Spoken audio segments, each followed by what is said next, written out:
Number 7 में दिया है कि एक फंक्शन है और वो R टू R मतलब दो फंक्शन है f एंड g और वो R टू R मतलब होता है रियल, उसका जो डोमेन है वो भी रियल है, जो उसकी रेंज आएगी वो भी रियल नंबर है, ऐसा पढ़ता है इसे पढ़ना आ गया। तो f and g to function real to real यानी कि डोमेन एंड रेंज दोनों रियल नंबर से बिलोंग कर सकती है। ये फंक्शन और ये फंक्शन है f प्लस में g f माइनस में g और ये आपको फाइंड करना है। बच्चों वाले सवाल हैं बट आपको पता होना चाहिए कि ऐसे सवालों को भी आप फंक्शन में प्लस करके कैसे दिखा सकते हैं। तो आपके पास ये एफ एक्स प्लस में जी एक्स है, आपको रियल ही प्लस करना है, कुछ बड़ी बात नहीं है। तो आपके लिए लिखने का तरीका क्या है बस ये देखना है। तो जैसे आपको f प्लस में g मांगा है तो आपके लिए बाहर क्या होगा x दे देंगे, क्योंकि f और g फंक्शन दोनों x के नाम पे ही चल रहे हैं, x ही है उनके अंदर। तो इसे सेपरेट कर देंगे कि एफ एक्स प्लस में क्या हो जाएगा जी एक्स, एक्स अंदर चला गया दोनों के पास। अब आप वैल्यू रख दो x प्लस में 1, काम वही करना है, प्लस करके लिखना है। अगर ये एमसीक्यू ना होता तो एमसीक्यू होता तो आप डायरेक्ट ये लिख सकते थे, बट अगर लिखने के तरीके पे आएंगे तो आपको लिखना भी पड़ेगा।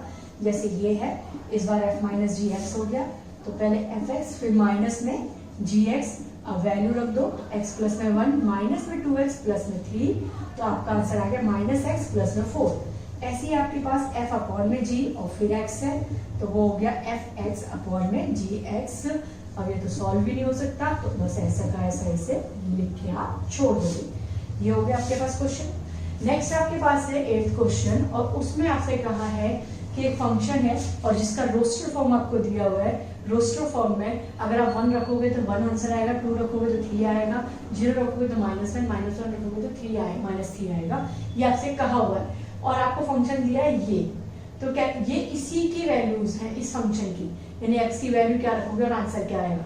और ऐसे में आपको डिटरमाइन करना है a एंड b का वैल्यू। तो आपने देखा कि जब आपने पहली कंडीशन, कोई सी भी लेसन का आंसर सेम नहीं आएगा। जब आपका x जो है 1 है तो आपने इसमें 1 वैल्यू डाली तो f1 कितना है 1, तो आपने 1 वैल्यू डाली तो ये 1 प्लस में b इक्वल में 1 ही आना है, तो आपके पास आ गया a प्लस में b इक्वल 1। ऐसे ही जब आप x की वैल्यू दूसरी बार 2 डालोगे तो आपके पास आ गया 2x। पहले आप यहाँ लिखोगे कि देखो 2 वैल्यू डालने पे आंसर 3 आएगा, तो 2 वैल्यू डाल दो तो 2a प्लस में b, तो आंसर कितना आएगा 3। अब आपके पास ये दो इक्वेशन है, आप इसे एलिमिनेट करके आपका आंसर निकाल सकते हो। तो 2a प्लस में b, a प्लस में b, ये हो गया 3, ये 1, एलिमिनेट करोगे तो साइन चेंज, तो ये a और ये 2, a की वैल्यू आ गई 2, तो a प्लस में b था आपके पास 1, तो b की a की वैल्यू रख लो 2 आई है, तो b इक्वल है 1, तो b की वैल्यू कितनी आ गई -1। तो आपसे ऐसा कहा था क्वेश्चन में, क्वेश्चन की लैंग्वेज में ये कहा गया था कि एक फंक्शन है जिसको रोस्टर फॉर्म में लिखा हुआ है 1 1 2 3 0 -1। इनका मतलब क्या है, अगर आप 1 वैल्यू रखोगे तो 1 आंसर आएगा, 2 वैल्यू रखोगे तो 3 आंसर आएगा, ये आपका मतलब था। तो आपको फंक्शन ये था, ये फंक्शन इसी का रोस्टर फॉर्म है ऊपर वाला। तो इसमें अगर a b की वैल्यू नहीं पता तो वो फाइंड करनी थी। तो जब आपने x1 रखना है तो जो डोमेन आना रेंज आना है वो भी 1 आना है, तो आपने यहाँ पर f में x की जगह क्या लिख दिया 1, तो एक फंक्शन आ गया। ऐसे 2 आ गया, आप किसी को भी रख सकते थे, 4 उसने दिए हैं, आप कोई भी 2 उठा के ले लेता तो भी आपका आंसर सेम आता। ये मैं सोचना कुछ डिफरेंट होगा तरीका से। नंबर 9th 12th से रिलेटेड क्वेश्चन है। 12th में ये सेम क्वेश्चन होगा बट इसमें इसको नाम नहीं दिया गया कि ये एक रिलेशन है और ये सिमेट्रिक रिलेशन है, ट्रांजिटिव रिलेशन है वगैरह। बस 12th में इसको नाम देंगे बट अब बस तुम्हें प्रूफ करना है ये 12th का क्वेश्चन, तो ध्यान से समझना।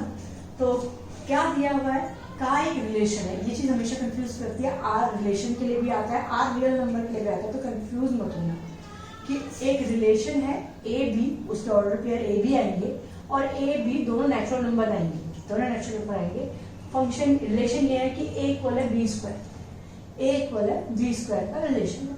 3 कंडीशन दी है, आपसे कहा है कि a बिलोंग करेगा रिलेशन से। देखें क्या कहता है, पहला पार्ट देखते हैं, ये फॉल्स है और फॉल्स सेट के अंदर जब फॉल्स को प्रूफ किया जाता है ना तो वो एग्जांपल ले लेता है।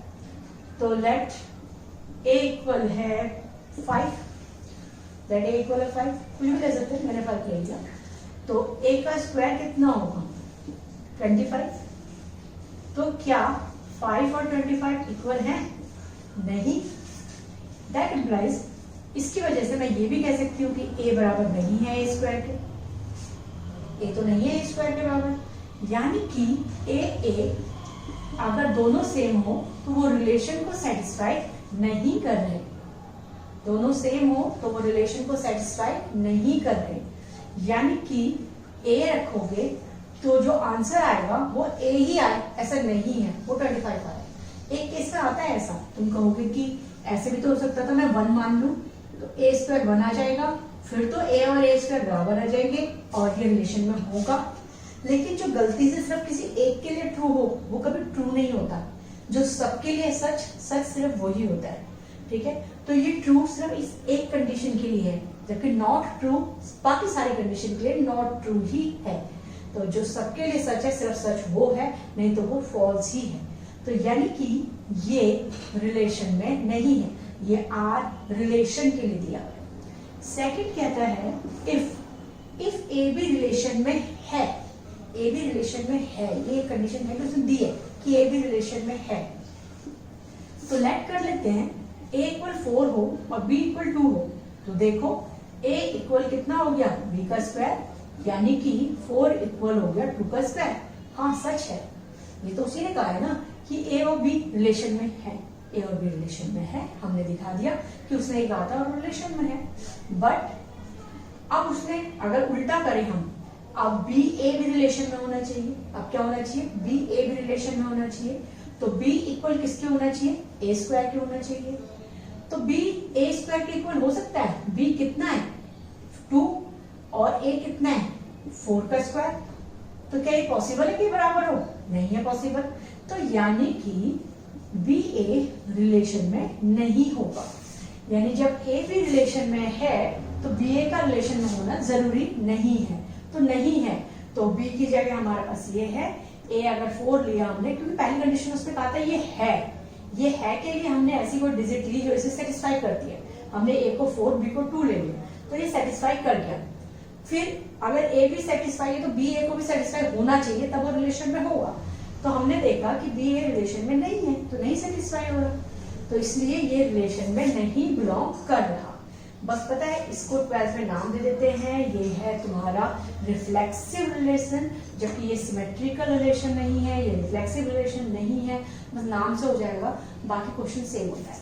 ठीक है, नेक्स्ट वन है तुम्हारे पास, इस बार कंडीशन दे रखी है कि 2 केस तो हैं, यानी कि ए बी भी रिलेशन में है एंड बी सी भी रिलेशन में है, प्रूफ करना है थर्ड के लिए। तो पहले जो 2 हैं उसको देखते हैं, तो लेट कर लेते हैं कोई। अब देखना ध्यान से, डिजिट सोचनी पड़ती है बड़े ध्यान से कि भाई कौन सी हो सकती है कौन सी नहीं हो सकती। तो a को अगर मैं क्या लूं 16 ले लूं, तो b कितना हो सकता है 4, रिलेशन में ट्रू हो जाएगा, और c को अगर 2 लूं तो ये सारी कंडीशन वैलिड हो जाएंगी। ठीक है, ये हमने लेट किया। अब हमने लेट किया तो हमने देखा कि a इक्वल हो गया b स्क्वायर, इसका मतलब क्या है कि 16 इक्वल हो गया 4 स्क्वायर के, तो a भी तो रिलेशन में है भाई, ठीक, क्योंकि वैलिड है, नॉट का निशान तो नहीं आ रहा। अब है b इक्वल होना चाहिए c स्क्वायर के, b कितना है 4 और c का स्क्वायर कितना है 2 का, और ये भी सब सही है। दैट इम्प्लाइज का मतलब होता है इसको अगला स्टेप है ये। ठीक है, तो 4 2 ये भी ठीक है, यानी b c भी रिलेशन में है। तो जो उसने कहा था वो तो है, हमें वो दिखाना ही था, हमें एग्जाम्पल ही ऐसा लेना था जो उसको ट्रू करे। तो उसने कहा अगर ये दोनों हैं तो ये इसकी इन दोनों की वजह से ये होगा या नहीं होगा वो तुम्हें चेक करना था। तो ये दोनों तो है ही है, तो एग्जाम्पल इसीलिए ऐसे सोचे गए कि ये दोनों तो है ही है, क्योंकि तो क्वेश्चन ने कहा कि ये दोनों हैं। थर्ड वन को हमें चेक करना है। अब AC को चेक करते हैं, तो AC के लिए चेक करेंगे तो आपके पास क्या आ जाएगा A इक्वल C का स्क्वायर, तो जो कि क्या है A कितना है तुम्हारे पास 16 और C कितना है 2 का स्क्वायर। क्या ये बराबर है? नहीं, ये बराबर नहीं है, बराबर नहीं है तो नहीं का साइन लगा देंगे ऊपर तक हम। तो यानी कि AC नहीं बिलोंग कर रहा रिलेशन से। तो तीनों केसेस हमने सॉल्व कर दिए। पहले केसेस में कहा था ए रिलेशन से बिलोंग कर रहा है, चेक कर लो, तो हमने कहा नहीं कर रहा भाई, अगर सेम लेंगे तो आएगा नहीं। फिर कहा था ए बी रिलेशन से बिलोंग कर रहा है तो बी ए का भी चेक कर लो। फिर इसमें था कि ए बी और बी सी तो रिलेशन में है, इसी को चेक कर। 10th में कहा है कि ए के एलिमेंट है 1 2 3 4 एंड बी के एलिमेंट है 1 5 9 11 12 और एक फंक्शन है जो डिफाइन किया गया है ए टू बी में। ए टू बी में मतलब ए वैल्यू रखो, ए वाले में से वैल्यू रखो, बी वाले में से कोई आंसर आएगा। जैसे हमने 1 रखा इसमें से तो 5 आंसर आया, 2 रखा इसमें से तो 9 आंसर आया, 3 रखा तो 2 आंसर आया, और ऐसे ही आपने 4 रखा तो 5 आंसर आया, 2 रखा तो 11 आंसर आ गया। ठीक है, मे भी यहाँ डिजिट ना लिखी हो मैंने, तो इस तरह से आंसर आ गए। ठीक, तो अब उसने कहा है कि क्या ये एक रिलेशन है, ये एक फंक्शन है, ये सेटिस्फाई करो। रिलेशन तो सारे होते हैं, तो रिलेशन तो है ही, ये फंक्शन नहीं है। फंक्शन क्यों नहीं है उसका रीजन देखो, 2 बिलोंग कर रहा है डोमेन से, तो पहले 2 बिलोंग कर रहा है डोमेन से, but 2 have 2 different image, 2 have 2 different image, 2 different image है, और वो कौन कौन सी है, वो है यहाँ पर 9 और यहाँ पर 11, 9 and 11। So it is not a function, तो फंक्शन नहीं है, बाकी तो है बट फंक्शन नहीं है। रिलेशन है तो it is a relation but it is not a function. Function ना होने का रीजन आप ये दोगे। अब अगला क्वेश्चन करते हैं, इसमें एक फंक्शन डिफाइन किया गया है जिसमें ए और बी को 2 डिजिट लेना, उनका मल्टीप्लाई करना, उनको प्लस करना, और ए और बी जो भी है वो जेड है। जेड मतलब इंटीजर्स से रिलेटेड कुछ भी ले लो, माइनस प्लस का साइन लेके कुछ भी ले लो। तो is F is a function, क्या जस्टिफाई करो अपने आंसर में कि ये फंक्शन है। जो सबके लिए सच होगा सिर्फ सच वो होगा। ठीक है, तो हम लेट लेके चलते हैं, फर्स्ट केस लेके चलते हैं। ए को ले लो 3, बी को ले लो 2। ठीक है, तो ए बी कितना आ गया आपके पास, ए बी मल्टीप्लाई करके ए बी और ए प्लस में बी, चलो ये लिख लेते हैं। तो ए बी आ गया 6 और ये आ गया 5। सेकंड केस में भी ले लो, ए इक्वल 6 ले लो, बी इक्वल 1 ले लो। अब देखो ये अभी भी 6 आया है, लेकिन इनको प्लस करके कितना आ गया 7। देखो पहले में इन दोनों को मल्टीप्लाई करना है तो 6 और प्लस करना है तो कितना आ गया 7। तो कहते हैं 6 तो दोनों किससे बिलोंग करेंगे, पहले वाले तो डोमेन होते हैं, तो 6 डोमेन है, बट डोमेन 6 का 2 एलिमेंट है 5 और 7 जो पॉसिबल नहीं है। तो लिखोगे क्या, 6 बिलोंग कर रहा था डोमेन से, हैव 2 डिफरेंट इमेज, तो 2 डिफरेंट इमेज है उसकी, और वो कौन कौन सी है, 5 and 7। So it is not a function. तो ये फंक्शन नहीं होगा क्योंकि 6 डोमेन से बिलोंग कर रहा था। हमने जानबूझ के ऐसा डिजिट सोचा। ठीक है, आप भी ऐसा सोच सकते हो, कुछ भी सोच सकते हो। अगर ए को आप यहाँ 2 सोचते, बी को यहाँ पर कुछ और सोच लो, 2 जा सोच लो, चलो ए और बी 4 होगा। लेकिन अगली बार सोच लो तो 4 और बी को 1 सोच लो, तो देखो इनको मल्टीप्लाई करके 4 आया, प्लस करके भी 4 आया, इनको मल्टीप्लाई करके 4 आया, लेकिन क्या आ गया, प्लस करके 5 आ गया। तो आगे वाले तो क्या होगा, सेम। तो ऐसा कोई भी एग्जाम्पल कोई भी सोच सकता है, क्योंकि हमें ट्राई करना होता है। अगर वो कहता है कि इसे फंक्शन बनाओ, तो हमें ट्राई करना होता है कि जितना मैक्सिमम कोशिश कर सकें कि फंक्शन नहीं है ये कह सके।